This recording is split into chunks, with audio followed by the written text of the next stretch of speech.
Welcome to the On Call for Men's Health podcast, and I'm Dr. Michael Lutz. This is where we talk about the things you don't want to talk about, but these are conversations that could save your life or the lives of the men you love.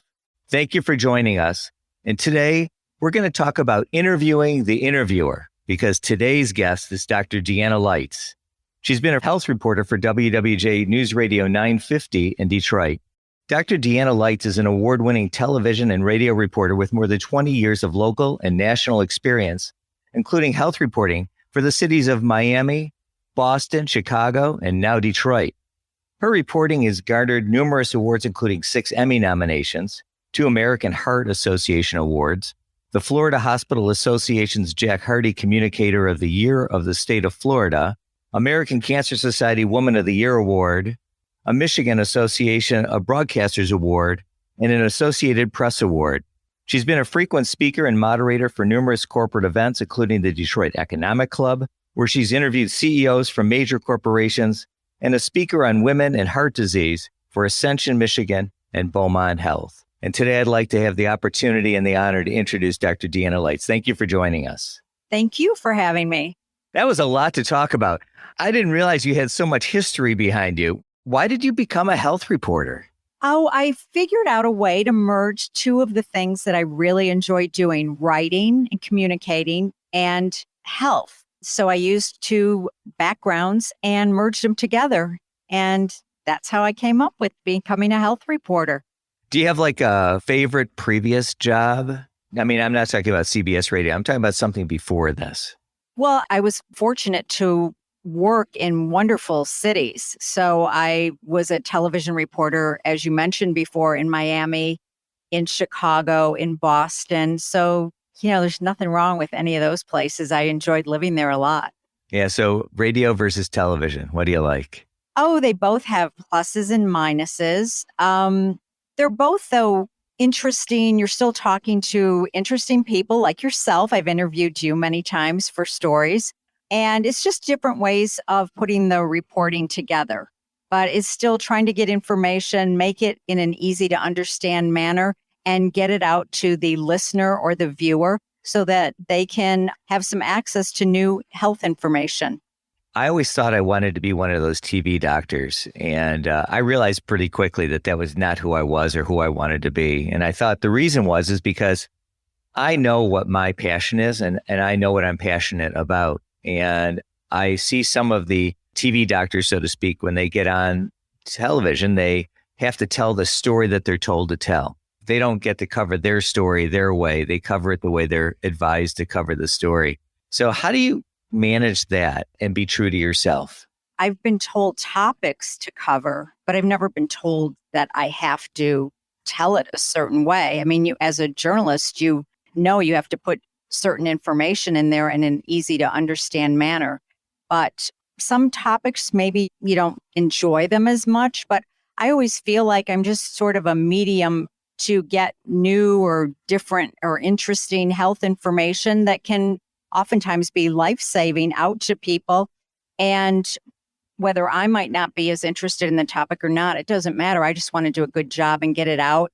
And I've been fortunate to be able to tell people's personal health stories throughout the years and get that information out. And also some of the health stories I've done in the past have generated more interest and have been able to help people either get an operation that they didn't know about or get a customized van to help families, different things.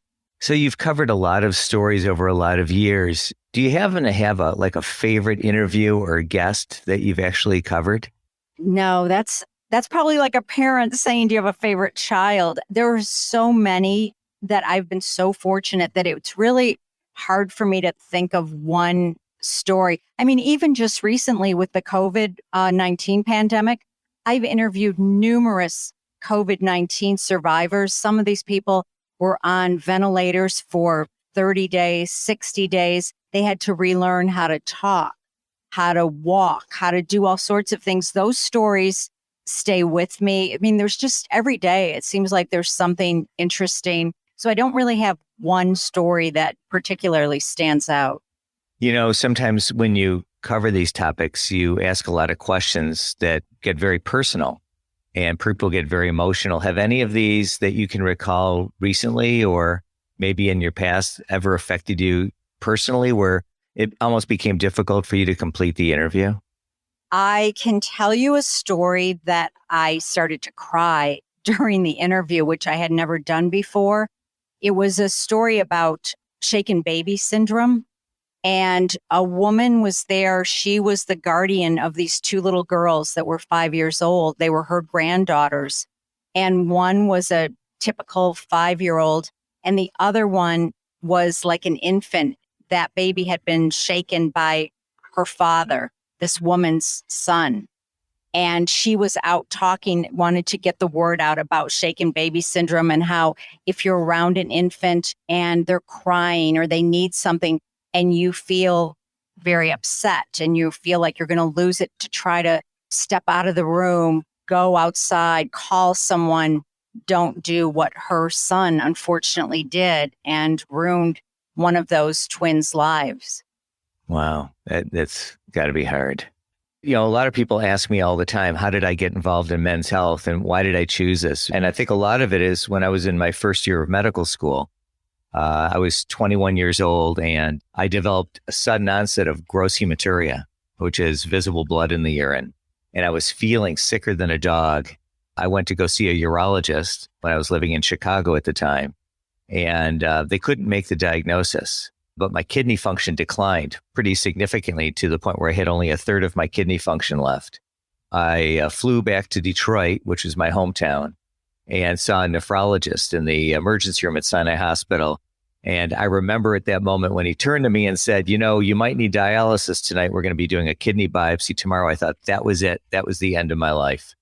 And so far, I've used that as my tool, my weapon to stay healthy. I vowed I'd never be that sick again. And I've been a runner ever since, and I've never stopped running. I don't know what I'm running away from, but I've never stopped running. And that's been my personal story. That's been my driver since I was 21. Getting guys engaged in their own health is always a challenge. You need a hook. You don't want to have the hook, your own personal health disaster, but you want to have a hook. Do you have any thoughts as to what would be a really good hook to try and get guys more engaged in their health, particularly when they lose the care of their mothers?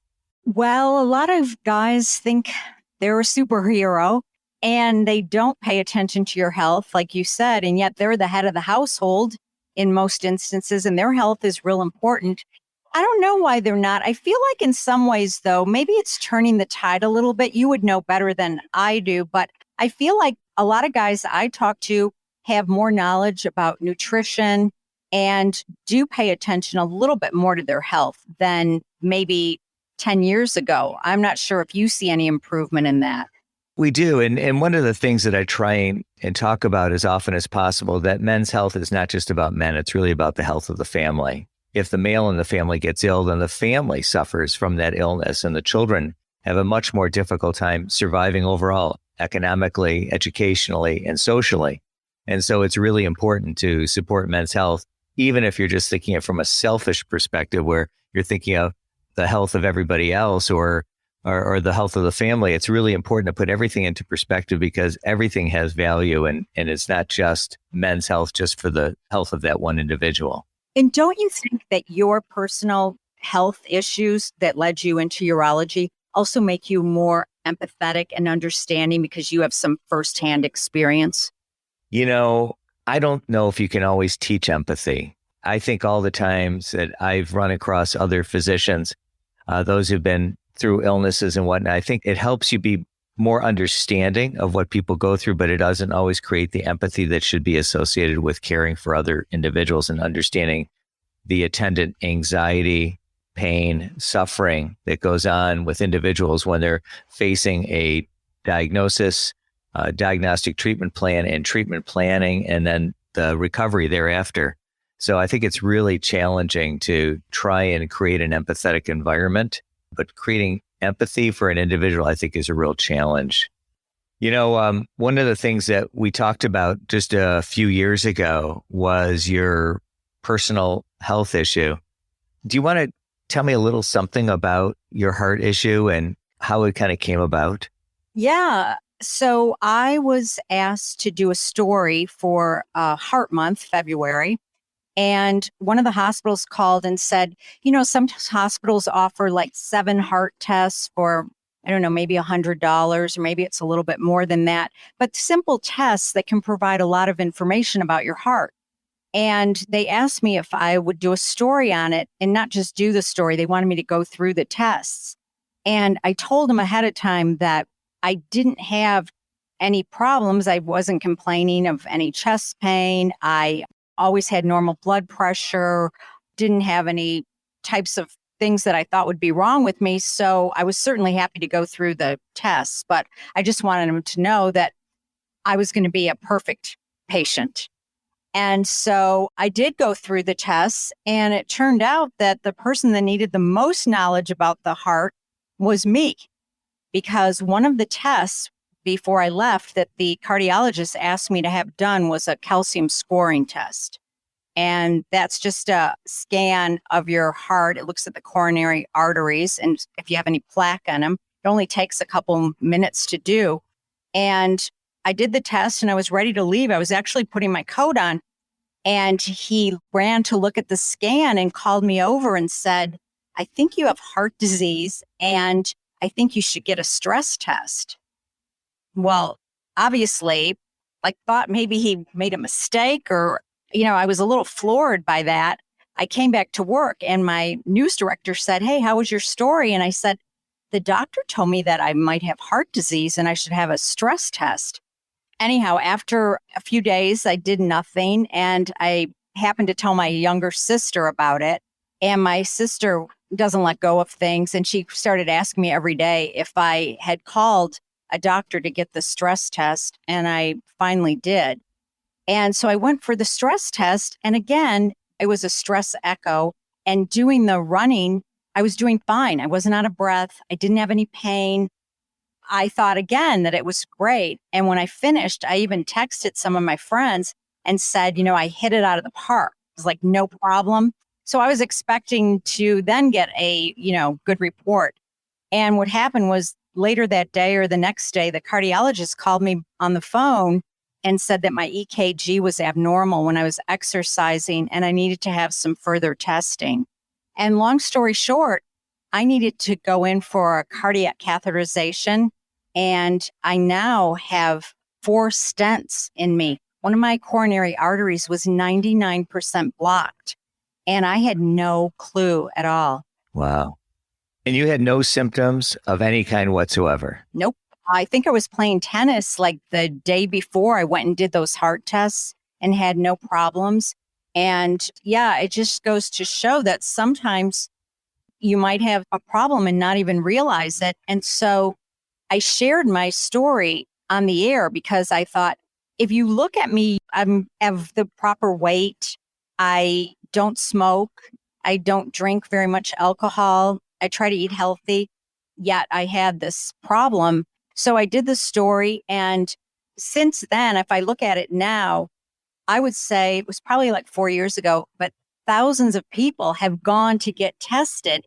And I get phone calls, letters, people run into me all the time. And some people have found out that they have a great heart and that makes them feel good.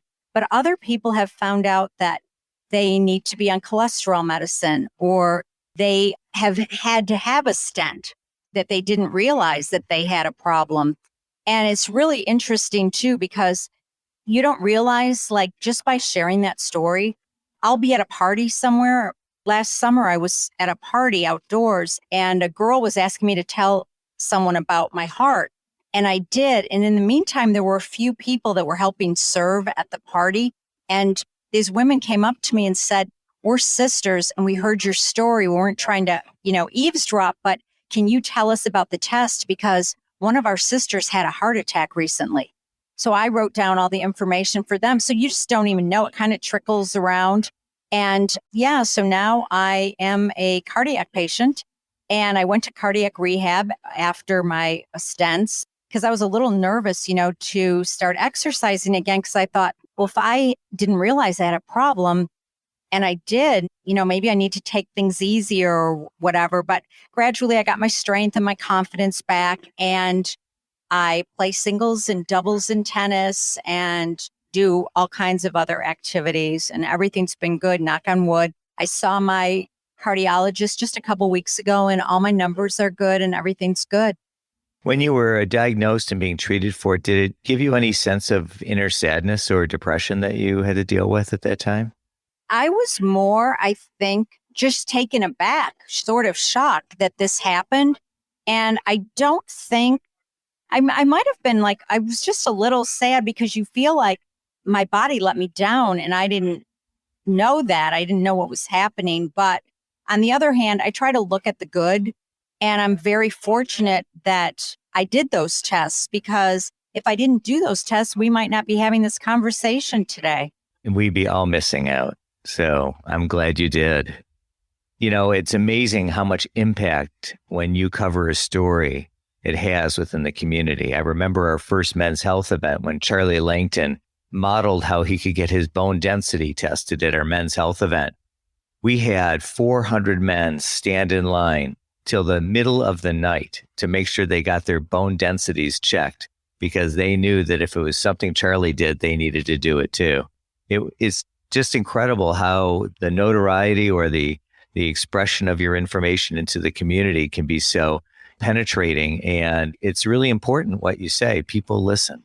Well, we try to get the information out and hope that someone that needs to know that, or knows someone that needs to know that information, will pass it along and get the help that they need. I know that when I was in Miami, I did a story on a disease called epidermolysis bullosa, where the skin is real fragile and it peels. We just did it locally, but it got picked up. And pretty soon they ended up doing the research. They did stories all over the country to try to help kids with that. Wow. Has your health issue that you just went through, has it changed the way you cover any topics or the way you might interview somebody? No, I'm going to tell you what changed that for me. You know, I'm very appreciative and respectful that someone will share a lot of real personal information with me and let me put that, broadcast that on the air to help others. But I had a child that was born, and he ended up being diagnosed with epilepsy.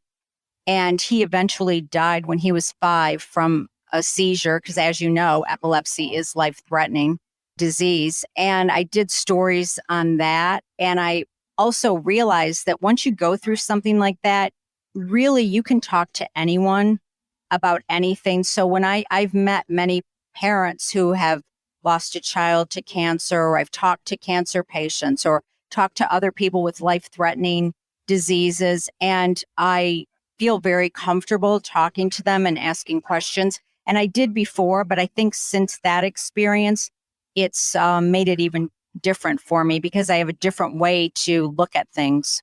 You know, I have a close friend of mine whose daughter's been dealing with epilepsy since she was a young child, and it's totally consumed her life, because there's never a time where she doesn't have to think, is this a potential seizure? Is this a seizure? Am I going to go into a seizure that's going to take over and I can't control myself? It's just been a rough adulthood for her, and a sense of comfort. And that's kind of why I asked you the question after you had your stents placed for your coronary artery disease, because there's that fear factor. You kind of intimated that, you know, you had to go through rehab to get that comfort level again, to get that sense of reassurance that you're okay, that your heart's not going to fail you. Imagine as a child who becomes an adult with epilepsy, they never get that. They never really know if they're always okay. Yeah, that's got to be so frightening to have something like that always on you. I guess that's why they say, what is it? The best wealth is your health. That's the main thing. Well, I hear it very typically from a lot of men. They say, if I'd known I was going to live this long, I would have taken better care of myself. And I think that truism is something that becomes more impactful as you get older and you start thinking about it a little bit. I heard that a lot during the COVID pandemic from some people who their spouse got the vaccine, but they didn't want to get it. And then they ended up going in the hospital and being on a ventilator. And they were saying that if I would have known, I would have gotten the shot. You know, you've covered so many stories that have been COVID related over the last 2 years. How do you think that's going to change the overall perception of health as we move into the next decade? Well, I think one thing is just talking about vaccination in general. I'm noticing now, and as you might be aware, that, for instance, polio, some cases have been seen in New York, and sometimes we get measles outbreaks. And I think one concern, and maybe it's just because I've been doing some stories on vaccination, and I realized that they were saying that a lot of people don't take disease that seriously because we haven't seen it. And so we don't really think it's going to affect us. We don't know what it can actually do. And so we kind of become lax with vaccines, even with medications, with certain things. And that's sort of frightening in a way, because as we can see, a virus, as we saw, really can do some damage for people. And that was a new virus. And now we're seeing some diseases that we thought were eradicated starting to come back. And so I think we do have to take our health seriously. And take advantages of the advances in science. And I know it was about 4 years ago, the year before the COVID pandemic, we held a men's health event. And our focus at that event was that vaccines are not just for kids. And who would have thought that vaccines would become part of the central focus of our healthcare community? And at our event, some of the things we talked about were the role of adult vaccines, the things like HPV vaccination, which has now become more available for the older adults into their mid-40s, and the adult vaccines such as the Pneumovax and for shingles. And you think, well, it's not going to happen to me, so I don't have to worry about it. But shingles is pervasive and it's debilitating. And it's really hard to convince people that some of these diseases are so important.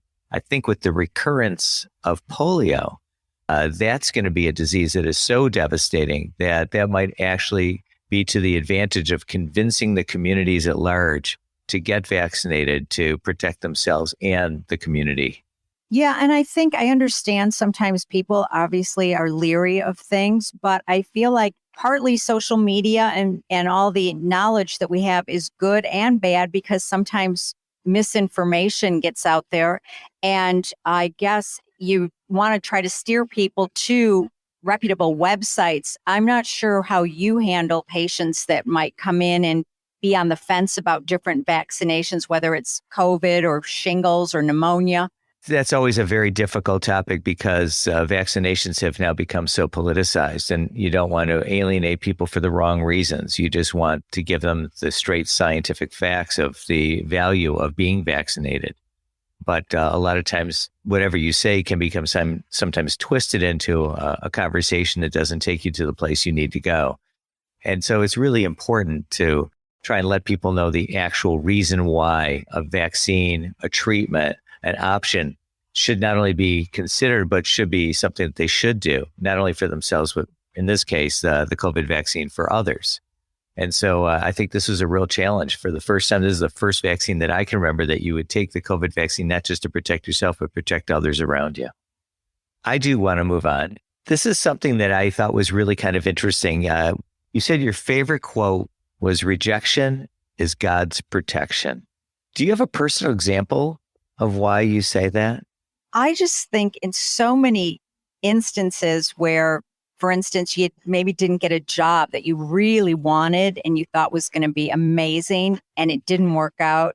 And then weeks later, months later, a year later, a better job comes along, something better happens, whether it's that way, whether it's in a personal relationship. I just find that a lot of times when something closes, it might be for the good. I always tell that to, I talk to a lot of younger people that are in high school or heading into college, and that, if you don't get into that college or you don't get that career path that you think you want to go on, just wait. Maybe it's not meant to be. Maybe you'll see something better, or you'll find out down the line that that company closed and you're better off that you didn't get in there. You'd be looking for a new job. There's just a lot. I just kind of try to take it. And I also think it makes my life easier to just sort of move on and not fight it.